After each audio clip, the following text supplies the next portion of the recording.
Akhirnya Alice in Borderland season 2 rilis juga.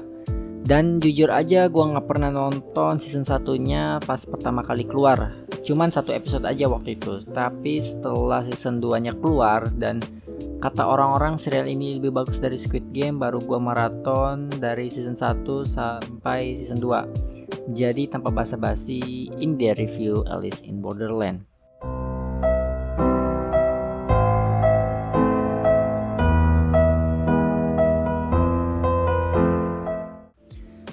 Alice in Borderland menceritakan karakter Alisu yang tiba-tiba pindah ke dunia asing di mana mereka ternyata harus memainkan sebuah game dan kalau enggak main bakal mati. Memang ini serial hampir sama kayak Squid Game. Samanya itu dari harus bermain permainan yang sudah disediakan. Bagusnya serial ini dari season 1 sampai 2 tetap memunculkan permainan yang bukan cuma permainan gitu doang, alias ada teka-teki di balik permainan itu. Kalau Squid Game kan basic banget ya, nggak perlu puter otak, dan buat selesaikan gamenya tuh beda dari permainan dari serial ini. Well, nggak semuanya muter otak gamenya, tapi itu kebanyakan emang bikin si karakter harus muter otaknya. Porsi permainannya pun bisa dibilang pas, nggak kebanyakan, jadi untuk cerita sampingan masih diceritakan bagus di season 1 ya.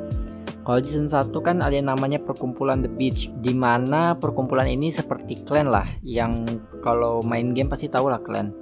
Nah, clan ini punya tujuan buat ngumpulin kartu-kartu. Jadi setiap permainan berhasil diselesaikan bakalan ada kartu yang keluar, dan kartu ini diduga bisa jadi jalan keluar dari dunia asing alias Borderland. Jadi di season 1 nggak cuman game aja diliatin, tapi juga dikasih keping-kepingan puzzle sebenarnya mengenai dunia ini apa. Meskipun gak serumit itu, malah masih rumitan gamenya. Secara garis besar, cerita Alice in Borderland bagus, bahkan lebih bagus dari Squid Game menurut gue pribadi. Karena tidak hanya memunculkan game dengan teka-tekinya, tapi juga ada hikmah di balik serial ini. Apalagi karakternya di season 1 terutama itu menarik banget sih. Di season 1 tuh karakternya rata-rata menarik. Porsinya kebagi dengan pas dan ada backstory-nya juga yang nggak panjang, tapi itu buat kita paham sama karakternya. Karena kalau kepanjangan yang ada bosen sih menurut gua, apalagi kalau penceritaan karakternya itu nggak bagus. Ditambah orang-orang nonton ini kan karena nungguin gamenya juga. Di season 2 juga masih oke dengan permainannya, melanjutkan season 1 yang kalau season 1 tuh lawan kroco-kroco alias yang gampang, kalau season 2-nya yang baru boss lah. Sedikit gue jelasin sistem permainan di sini, ada jenisnya dan difficulty-nya. Nah, kalau dia kartu remi. Kalau misalnya di season 1 tuh cuman ada remi dari nomor 1 sampai 9. Season 2-nya baru king sama queen. Dan nomor itu menunjukkan difficulty-nya. Sementara jenis kartunya kayak hard scope itu jenis permainannya. Kalau hati itu permainan tentang pengkhianatan yang bakal terjadi antara sesama player. Nah, dan bagusnya di season 2 mereka masih mempertahankan teka-teki di dalam gamenya ya. Jadi nggak cuma main game aja. Untuk kekurangannya di sini menurut gua di season 2-nya ya, karena di sini lebih banyak ngobrolnya ketimbang main gamenya. Ya, obrolannya itu ada yang ngobrolin masa lalu karakter, jadi kayak curhat gitulah.